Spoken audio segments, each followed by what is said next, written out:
Students, इस video में हम यूनिट सॉल्यूशन के एनसीईआरटी न्यूमेरिकल सॉल्व करेंगे। स्टेटमेंट देखो इसकी। 19.5 gram of CH2FCOOH is dissolved in 500 gram of water. The depression in the freezing point observed is 1 degree Celsius. Calculate the Ventov factor and dissociation constant of fluoroacetic acid. Kf for water is 1.86 Kelvin kg per mole. यहाँ पर हमारे पास जो ये फ्लोरोएसिटिक acid है ये 19.5 ग्राम dissolve किया गया, 500 gram of water में डिज़ोल्व किया गया और इसका जो डिप्रेशन इन फ्रीजिंग पॉइंट है वो ऑब्जर्व किया गया, कितना हुआ 1.0 डिग्री सेल्सियस हुआ। ठीक है, ये ऑब्जर्व्ड डिप्रेशन फ्रीजिंग पॉइंट है। कैलकुलेट क्या करना है, यहाँ पर वेंटो फैक्टर कैलकुलेट करना है और क्या कैलकुलेट करना है, डिसोसिएशन कांस्टेंट ऑफ फ्लोरोएसिटिक एसिड। मतलब वेंटो फैक्टर को हम किससे डिनोट करते हैं, आई से डिनोट करते हैं और जो डिसोसिएशन कांस्टेंट है उसको हम किससे डिनोट करते हैं, Ka से डिनोट करते हैं। और यहाँ पर हमारे पास Kf की वैल्यू दी है फॉर वाटर, कितनी है 1.86 केल्विन kg पर मोल। ये क्या depression in freezing point constant है। ठीक है, तो यहाँ पर हमें दो चीज़ें कैलकुलेट करनी है, एक वेंटो फैक्टर और एक क्या कैलकुलेट करना है, डिसोसिएशन कांस्टेंट। तो सबसे पहले हम वेंटो फैक्टर कैलकुलेट करेंगे। वेंटो फैक्टर को हम फर्स्ट हमारा क्या रहेगा, वेंटो फैक्टर रहेगा। ठीक है, वेंटो फैक्टर के लिए हम यहाँ पर सॉल्व करेंगे ऑफ फैक्टर, उसको हम आई से डिनोट करते हैं। ठीक है, इसके लिए हम यहाँ पर सॉल्व करेंगे। तो देखो यहाँ पर जो हमारे पास ये फ्लोरोएसिटिक एसिड है ये क्या सोल्यूट है और वाटर क्या है, सॉल्वेंट है। ठीक है, यहाँ पर जो हमारे पास ये एसिटिक एसिड है, फ्लोरोएसिटिक एसिड है, इसके जो एक्चुअल मास है ये कितना 19.5 ग्राम है। इसके एक्चुअल मास को हम W2 से यहाँ पर डिनोट करेंगे, कितना है 19.5 ग्राम। ये किसका है, फ्लोरोएसिटिक एसिड का। और यहाँ पर Kf की वैल्यू कितनी है वो भी लिख लेते हैं। Kf की वैल्यू कितनी है 1.86 केल्विन kg पर मोल। ठीक है, और जो W1 है वो W1 क्या है, वाटर का एक्चुअल मास है। W1 से डिनोट करें हम, कितना है 500 ग्राम है। W1 भी लिख लेते हैं, कितना है 500 ग्राम है। और यहाँ पर और क्या दे रखा है, डिप्रेशन इन फ्रीजिंग पॉइंट दे रखा है observed. Depression in freezing point को हम ∆Tf से डिनोट करते हैं और कौन सा है ये, ऑब्जर्व्ड है। ठीक है, कौन सा है, ऑब्जर्व्ड है। कितना है ये 1.0 डिग्री सेल्सियस। ठीक, यहाँ पर देखो जो ये ∆Tf होता है इसकी वैल्यू सेल्सियस और केल्विन में क्या होती है, सेम होती है। क्यों होती है, इसका रीज़न मैंने आपको कई वीडियोस में बताया है, बहुत सारे वीडियोस में बताया है न्यूमेरिकल सॉल्व करते टाइम। ठीक है, तो यहाँ पर मैं इसका रीज़न नहीं बताऊंगी क्योंकि ये जो न्यूमेरिकल है बहुत लेंथी है और वीडियो भी बहुत लंबी चली जाएगी। ठीक है, इसीलिए इसका जो रीज़न है मैं अलग से एक वीडियो डाल दूंगी इसके रीज़न की। ठीक है, अलग से वीडियो बना के डाल दूंगी तो आप वहाँ से देख लेना। अब देखो यहाँ पर जो हमारे पास वेंटो फैक्टर होता है उसका फॉर्मूला क्या होता है, जो कैलकुलेटेड मोलर मास होता है, कैलकुलेटेड मोलर मास डिवाइड में क्या होता है, ऑब्जर्व्ड मोलर मास। ठीक है, तो हम क्या करेंगे, पहले कैलकुलेटेड मोलर मास निकालेंगे। यहाँ पर कैलकुलेटेड मोलर मास कौन सा होगा, जो हमारे पास ये जो फ्लोरोएसिटिक एसिड है इसमें जितने भी एलिमेंट्स हैं इनके एटॉमिक मास निकाल के हम उनका सम कर देते हैं, ये इसका मोलर मास आ जाता है, वो निकालेंगे हम कैलकुलेटेड मोलर मास। ठीक है, तो कैलकुलेटेड मोलर मास निकाल लेते हैं पहले। यहाँ पर मोलर मास ऑफ CH2FCOOH का निकालना है हमने। ठीक है, तो यहाँ पर कार्बन कितने हो गए, 2 हो गए, 1 2, और हाइड्रोजन कितने हो गए, यहाँ पर 3 हो गए। हाइड्रोजन 3, एक फ्लोरीन है और ऑक्सीजन 2 है। अब इनका निकाल लेते हैं। कार्बन का कितना होता है, एटॉमिक मास 12 होता है और कितने कार्बन है, यहाँ पर 2 कार्बन है। और हाइड्रोजन कितने होंगे, 3 होंगे, प्लस फ्लोरीन का जो एटॉमिक मास होता है वो कितना होता है 19 प्लस, और ऑक्सीजन का एटॉमिक मास 16, कितने ऑक्सीजन है, 2 ऑक्सीजन है। इनको हम सोल्व करते हैं, 24 + 3 + 19 + 32। यहाँ पर हम इसको सम करेंगे, कितना आएगा 78 ग्राम पर मोल आ जाएगा। ठीक है, ये हमने क्या निकाला, कैलकुलेटेड मोलर मास निकाल लिया। अब देखो अब क्या निकालेंगे हम, ऑब्जर्व मोलर मास निकालेंगे। वो कैसे निकालेंगे वो भी निकाल लेते हैं, यहाँ पर निकाल लेते हैं। उसके लिए हम देखो जो ऑब्जर्व मोलर मास है मैं M2 से डिनोट करूँगी, कौन सा होगा ये, ऑब्जर्व्ड होगा, ठीक है। वो हम कैलकुलेट करेंगे, तो उसके लिए हम फॉर्मूला लगाएंगे यहाँ पर डेल TF का। क्या होता है फॉर्मूला, डेल TF क्या है यहाँ पर, डिप्रेशन इन फ्रीजिंग पॉइंट है। क्या होता है formula, KF multiply W2 divide में M2 मल्टीप्लाई W1 इन kg, ये फॉर्मूला होता है हमारे पास इसका, ठीक है। तो यहाँ से हमने क्या निकालना है, M2 ऑब्जर्व मोलर मास निकालना है, ठीक है। तो इसको हम रीअरेंज कर लेंगे, ये M2 इधर आ जाएगा और ये डिवाइड में आ जाएगा यहाँ पर KF मल्टीप्लाई W2 डिवाइड में क्या आएगा यहाँ पर डेल TF मल्टीप्लाई W1 इन kg, ठीक है। अब क्या करेंगे हम, इस फॉर्मूले में सारी वैल्यूज़ पुट कर देंगे जो भी हमें न्यूमेरिकल में गिवन है। देखो यहाँ पर KF की वैल्यू भी गिवन है, KF की वैल्यू पुट करेंगे कितनी आएगी, 1.86 केल्विन kg पर मोल आ जाएगी यहाँ पर। और जो W2 है वो कितना है, W2 कितना है यहाँ पर 19.5 ग्राम है, 19.5 ग्राम डिवाइड में डेल TF। देखो यहाँ पर जो यूनिट है इसकी KF की ये केल्विन में है, तो हम जो डेल TF है वो भी केल्विन में लेंगे। अभी मैंने बताया था आपको जो डेल TF की वैल्यू होती है वो सेल्सियस और केल्विन में सेम होती है। इसको हम केल्विन में कन्वर्ट करेंगे तो भी ये 1.0 केल्विन ही आएगा। इसकी वैल्यू सेल्सियस और केल्विन में सेम होती है, ठीक है। इसकी मैं अलग से एक सेपरेट वीडियो बना दूंगी इसके रीज़न की, ठीक है। तो वहाँ से आप देख लेना। तो डेल TF की वैल्यू कितनी है, 1.0 केल्विन है, मल्टीप्लाई W1 किस में है, kg में है, लेकिन हमारे पास किस में है, ग्राम में है। तो इसको हम kg में कन्वर्ट करेंगे। कैसे करेंगे, इसको हम 1000 से डिवाइड कर देंगे तो ये kg में कन्वर्ट हो जाएगा, 0.500 kg आ जाएगा, क्योंकि 1 kg इक्वल्स टू 1000 ग्राम होता है ना, इसीलिए। तो यहाँ पर हम W1 की वैल्यू पुट करते हैं, कितनी है, 0.500 kg। अब यहाँ पर जो भी यूनिट कैंसिल होती है उसको कैंसिल कर देते हैं। केल्विन से केल्विन कैंसिल होगा, यहाँ पर kg से kg कैंसिल हो जाएगा। कौन सी यूनिट बचेगी, ग्राम पर मोल यूनिट बच जाएगी।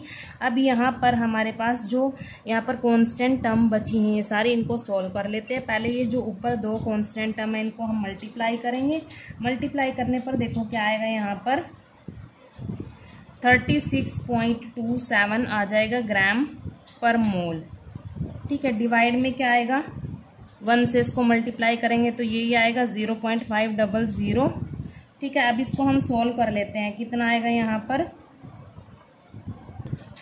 यहाँ पर इसको सॉल्व करेंगे तो हमारे पास आएगा 72.54 ग्राम पर मोल। ये हमारे पास क्या आ गया, ऑब्जर्व्ड मोलर मास आ गया, ठीक है। ये ऑब्जर्व्ड मोलर मास आ गया हमारे पास, कितना आया, 72.54 ग्राम पर मोल।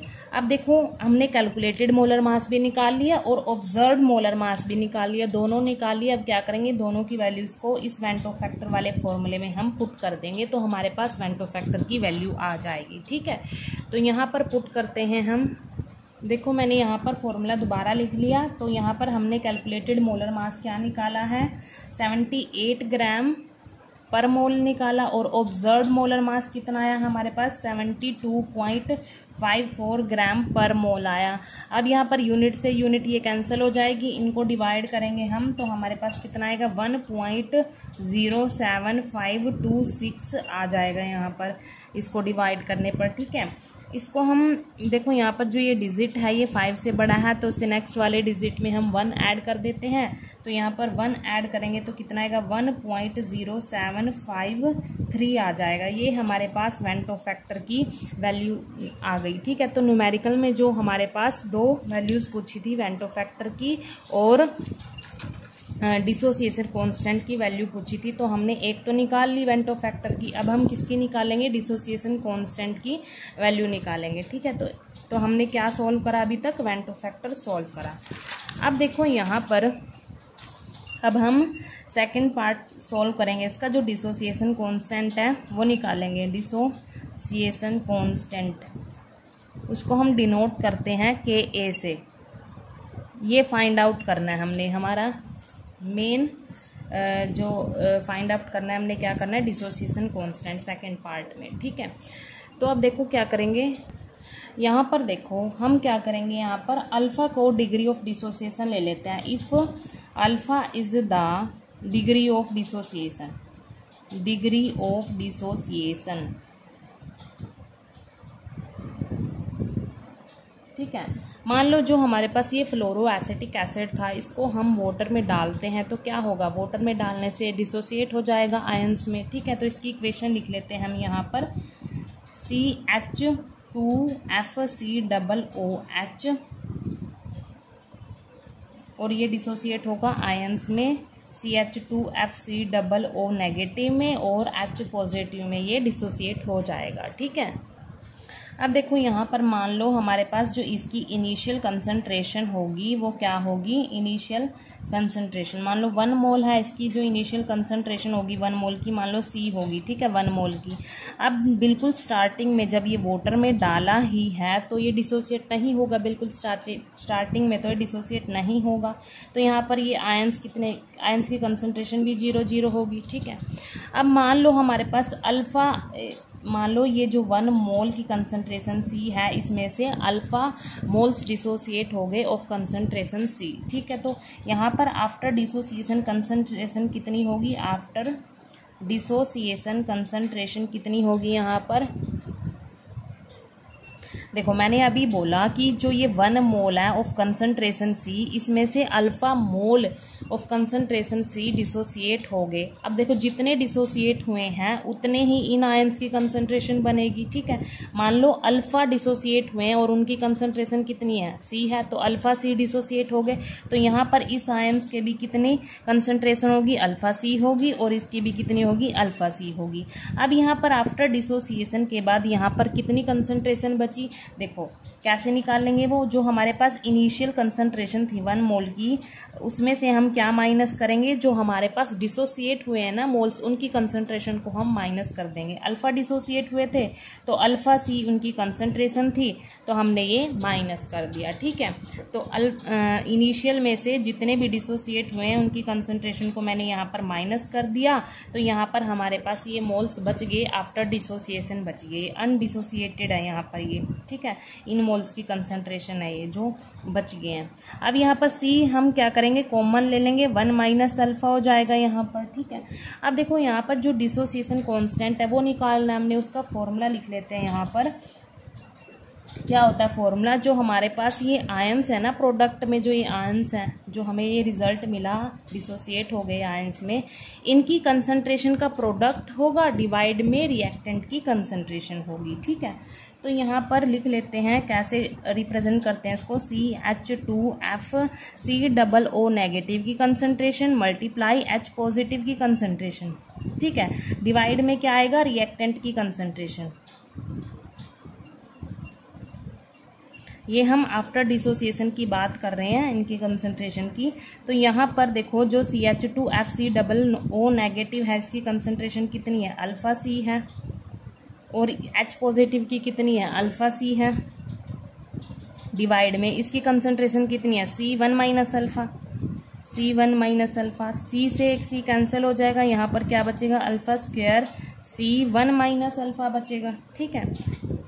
तो यहाँ पर K एक किसके इक्वल आया, alpha square C1 minus alpha के इक्वल आ गया, ठीक है। अब देखो हमने न्यूमेरिकल में क्या पूछा है कि डिसोसिएशन कांस्टेंट निकालना है। अब कैसे निकाल लेंगे, अभी तो हमें अल्फ़ा की वैल्यू भी नहीं पता और C की वैल्यू भी नहीं पता। तो क्या करेंगे, पहले हम क्या करेंगे, अल्फ़ा की वैल्यू निकालनी पड़ेगी हमें और C की वैल्यू भी निकालने की। अल्फ़ा क्या है यहाँ पर, डिग्री ऑफ डिसोसिएशन है, और C क्या है यहाँ पर, कंसंट्रेशन है सॉल्यूशन की, ठीक है। तो पहले हम इन दोनों की वैल्यू निकाल लेंगे और फिर उसके बाद वैल्यू निकालने के बाद दोनों की वैल्यू इस फॉर्मूले में जो हमारे पास ये इक्वेशन आई है ना डिसोसिएशन कांस्टेंट की, इसमें पुट कर देंगे तो Ka की वैल्यू निकल के आ जाएगी, ठीक है।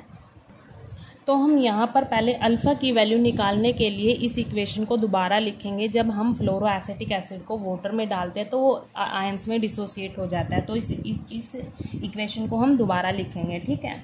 यहाँ पर फॉर वैल्यू ऑफ अल्फ़ा, यहाँ पर लिख लेती हूँ मैं।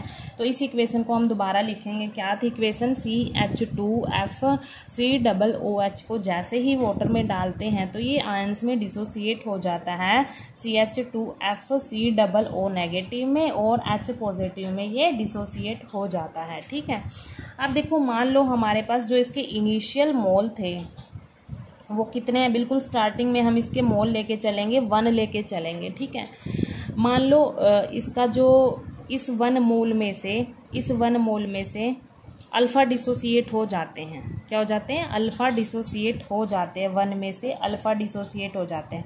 लेकिन बिल्कुल स्टार्टिंग में हमारे पास 1 मोल है, तो यहाँ पर जो ये आयंस होंगे इनके कितने मोल होंगे, बिल्कुल स्टार्टिंग में जब हमने वाटर में इस एसिड को डाला तो बिल्कुल स्टार्टिंग में तो डिसोसिएट नहीं हुए होंगे, बिल्कुल स्टार्टिंग में तो ये क्या होंगे, यहाँ पर 0 मोल बनेंगे इनके। ठीक है, लेकिन जैसे ही इस ये 1 मोल है हमारे पास, इसमें से अल्फ़ा मोल डिसोसिएट हो गए तो यहाँ पर कितने मोल बनेंगे इन आयंस के, जितने डिसोसिएट हुए हैं उतने ही मोल्स बनेंगे। अब देखो 1 में से अल्फ़ा डिसोसिएट हुए हैं तो इन आयंस के भी अल्फ़ा ही मोल्स बनेंगे आफ्टर डिसोसिएशन। यहाँ पर लिख लेते हैं आफ्टर डिसोसिएशन मोल कितने होंगे, यहाँ पर इन आयंस के तो अल्फ़ा होंगे, इसके भी अल्फ़ा होंगे आफ्टर डिसोसिएशन। ठीक है, अब यहाँ पर कितने बचेंगे डिसोसिएशन के बाद मोल, देखो 1 में से अल्फ़ा तो डिसोसिएट हो गए तो बचेंगे कितने, 1 माइनस अल्फ़ा बचेंगे। ठीक है, 1 माइनस अल्फ़ा बचेंगे यहाँ पर मोल। अब हमारे पास जो वेंटो फैक्टर होता है वो हम I से डिनोट करते हैं और उसका एक और फॉर्मूला होता है, वो कौन सा होता है, देखो यहाँ पर टोटल मोल्स ऑफ सोल्यूट, यहाँ पर जो हमारे पास सोल्यूट था, total moles of solute after dissociation divide में क्या आएगा, total moles of solute before dissociation. ठीक है, या फिर बोल सकते हैं इनिशियल, बिफोर की जगह क्या बोल सकते हैं, इनिशियल मोल। तो यहाँ पर देखो total moles of solute after dissociation कितने होंगे, ये बने हमारे पास आफ्टर डिसोसिएशन। ठीक है, ये 2 बने आयंस के तो, और यहाँ पर जो ये बच गया आफ्टर डिसोसिएशन ये भी तो मोल्स काउंट होंगे, आफ्टर डिसोसिएशन के बाद ही तो बचे 1 माइनस अल्फ़ा, तो ये भी काउंट होंगे। तो टोटल मोल्स क्या होंगे, 1 माइनस अल्फ़ा ये आ गए, प्लस ये वाला अल्फ़ा, प्लस ये वाला अल्फ़ा। ठीक है, डिवाइड में क्या आएगा, बिफोर डिसोसिएशन, मतलब इनिशियल मोल हम कितने लेके चले थे, 1 लेके चले थे। अल्फ़ा से यहाँ पर माइनस अल्फ़ा कैंसिल हो जाएगा तो कितना आएगा, 1 प्लस अल्फ़ा डिवाइड बाय 1। तो I की वैल्यू कितनी आई, 1 प्लस अल्फ़ा आ गई हमारे पास। ठीक है, अभी हमने क्या निकाला था, I की वैल्यू निकाली थी। अभी हमने क्या निकाला था, फर्स्ट पार्ट में I की वैल्यू निकाली थी, फेंटो फैक्टर की वैल्यू निकाली थी, वो कितनी निकाली थी, यहाँ पर पुट कर देंगे I की जगह, कितनी थी 1.0753 थी, यहाँ पर इक्वल 1 प्लस अल्फ़ा। तो यहाँ से हमारे पास अल्फ़ा की वैल्यू आ जाएगी, डिग्री ऑफ डिसोसिएशन की वैल्यू आ जाएगी। तो यहाँ हम अल्फ़ा को एक साइड रखते हैं। ठीक है, ये इसमें से माइनस हो जाएगा, 0.753 माइनस 1 हो जाएगा, तो अल्फ़ा हमारे पास कितना आएगा, यहाँ पर 0.0753 आ जाएगा। ये हमारे पास क्या आ गया, अल्फ़ा आ गया, डिग्री ऑफ डिसोसिएशन आ गया। ठीक है, अब क्या निकालना है हमने इस इक्वेशन में, और किस चीज़ की नीड है, कंसंट्रेशन की नीड है, मतलब यहाँ पर जो ये सी क्या है, सॉल्यूशन की कंसंट्रेशन है। ठीक है, तो हम क्या निकालेंगे, यहाँ पर मोलालिटी निकालेंगे। मोलालिटी क्या होता है, कंसंट्रेशन ही तो होती है सॉल्यूशन की। ठीक है, तो मोलालिटी निकाल लेंगे और यहाँ पर पुट कर देंगे। अब देखो यहाँ पर मोलालिटी का फॉर्मूला क्या होता है हमारे पास, number of moles of solute divide में क्या आएगा, mass of solvent in KG. ठीक है, ये आएगा। अब देखो अकॉर्डिंग टू फॉर्मूला हमें यहाँ पर किस चीज़ की नीड है, सोल्यूट के मोल्स की नीड है यहाँ पर। ठीक है, न्यूमेरिकल में डायरेक्ट तो गिवन नहीं है यहाँ पर मोल्स, तो हम मोल्स निकाल लेते हैं पहले, यहाँ एक साइड में निकाल लेते हैं मोल्स। देखो यहाँ पर मोल्स का फॉर्मूला क्या होता है, actual mass of solute divide में मोलर मास ऑफ सोल्यूट के ही मोल्स निकाल रहे हैं। ठीक है, तो actual mass of solute divide में molar mass of solute. Actual mass यहाँ पर सोल्यूट क्या था, फ्लोरोएसिटिक एसिड था, उसका एक्चुअल मास कितना गिवन है यहाँ पर 19.5 ग्राम गिवन है न्यूमेरिकल में, ठीक है। डिवाइड में क्या आएगा, मोलर मास आएगा। मोलर मास हमने उसका निकाला था, पहले निकाला था बिल्कुल स्टार्टिंग में जब हमने वेंटो फैक्टर की वैल्यू निकाली थी, तो उसके लिए हमने वहाँ पर उसका मोलर मास निकाला था। देखो यहाँ पर दिखा देती हूँ मैं आपको, ये हमने फ्लोरोएसिटिक एसिड का मोलर मास निकाल रखा है 78, ये पुट कर देंगे हम यहाँ पर, ठीक है। दोबारा नहीं निकालेंगे तो 78 ग्राम पर मोल आ गया। तो हमने सोल्यूट के मोल्स निकाल लिए, कैसे, एक्चुअल मास रख दिया, डिवाइड में मोलर मास रख दिया, ग्राम से ग्राम कैंसिल होगा, मोल्स क्या आ जाएंगे हमारे पास, इसको डिवाइड करके 0.25 मोल आ जाएंगे, ठीक है। अब क्या करेंगे, हम इन मोल्स को इस मोलालिटी वाले फॉर्मूले में पुट कर देंगे, ठीक है। मोलालिटी को मैं स्मॉल m से डिनोट करूंगी यहाँ पर, तो number of moles of solute कितने आए, 0.25 आए, 0.25 मोल। और मास ऑफ सोलवेंट इन केजी में कितना है, वैसे तो न्यूमेरिकल में जो सोलवेंट है वाटर है, ठीक है, और उसका मास कितना है 500 ग्राम है, लेकिन हमें यहाँ पर केजी में चाहिए तो हम उसको 1000 से डिवाइड कर देंगे तो कितना आएगा 0.500 यहाँ पर केजी आ जाएगा, ठीक है। यहाँ पर देखो जो ये सोलवेंट का मास है ये ग्राम में है, इसको केजी में कन्वर्ट कर देंगे 1000 से डिवाइड करके, ठीक है। तो मैंने यहाँ पर केजी में लिख दिया ये 1000 से डिवाइड करके। अब यहाँ पर इसको हम डिवाइड करेंगे तो डिवाइड करने पर मोलालिटी कितनी आएगी, 0.5 आ जाएगी मोल, और ये केजी डिवाइड में ऊपर जाके केजी इनवर्स हो जाएगा। तो अब देखो हमने क्या निकाला, जो ये मोलालिटी है ये क्या होती है, सॉल्यूशन की कंसंट्रेशन ही तो होती है। तो हम सी की जगह हम यहाँ पर क्या पुट करेंगे, यहाँ पर जो हमने ये डिसोसिएशन कांस्टेंट की इक्वेशन है alpha square C divide by 1 minus alpha है, यहाँ पर अल्फा की वैल्यू तो अभी निकाल ली, और जो ये सी है ये क्या है, अभी जो हमने मोलालिटी निकाल ली है ना उसकी वैल्यू यहाँ पर पुट कर देंगे, क्योंकि मोलालिटी क्या होती है, कंसंट्रेशन ही होती है सॉल्यूशन की, ठीक है। तो इन अल्फा की वैल्यू और जो ये सी की वैल्यू है इन दोनों को पुट करके हम डिसोसिएशन कांस्टेंट निकाल लेंगे, ठीक है।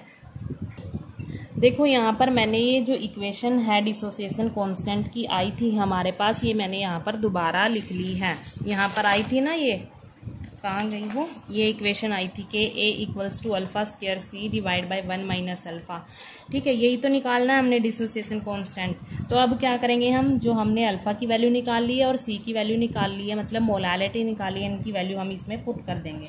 तो k एक किसके इक्वल आ जाएगा, यहाँ पर देखो जो c है मतलब मोलालिटी है वो कितनी आई, 0.5 आई, मल्टीप्लाई अल्फा की वैल्यू कितनी है 0.0753 उसका स्क्वायर डिवाइड बाय 1 माइनस 0.0753, ठीक है।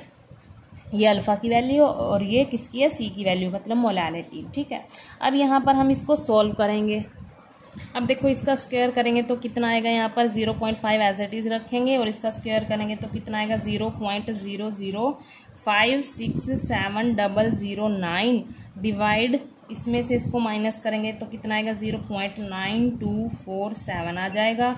इसको अब मल्टीप्लाई करेंगे हम इसको तो कितना आएगा 0.002835045 आ जाएगा, ठीक है। और डिवाइड में ये, अब इनको डिवाइड कर लेते हैं तो हमारे पास के ए की वैल्यू कितनी आएगी 0.00306590786 आ जाएगी। तो हम इसको, ज़्यादा बड़ी वैल्यू है तो इसको हम छोटा लिख लेते हैं, यहाँ तक लिख लेते हैं 5 तक, तो कितनी आएगी 0.00306 आ जाएगा, ठीक है। और क्या लिख सकते हैं हम यहाँ पर, इसको देखो यहाँ पर मैंने बताया था ना, मान लो अगर 5 हो डिजिट या फिर 5 से बड़ा हो डिजिट तो उससे नेक्स्ट वाले में हम 1 ऐड कर देते हैं। तो यहाँ पर के ए अप्रोक्सीमेट कितना आएगा 0.00307 आ जाएगा यहाँ पर, ठीक है। और इसको हम पॉइंट हटा के 10 की पावर में भी लिख सकते हैं, कितना आएगा 3.07 मल्टीप्लाई 10⁻⁻³ आ गया। ये हमारे पास क्या आ गया, डिसोसिएशन कांस्टेंट आ गया, ठीक है। न्यूमेरिकल में 2 चीज़ें पूछी थी, वेंटो फैक्टर पूछा था और डिसोसिएशन कांस्टेंट पूछा था, ठीक है। दोनों ही हमने निकाल ली। ये जो न्यूमेरिकल है थोड़ा सा लेंथी है, इसीलिए ये वीडियो भी लंबी बन गई, ठीक है। Thank you.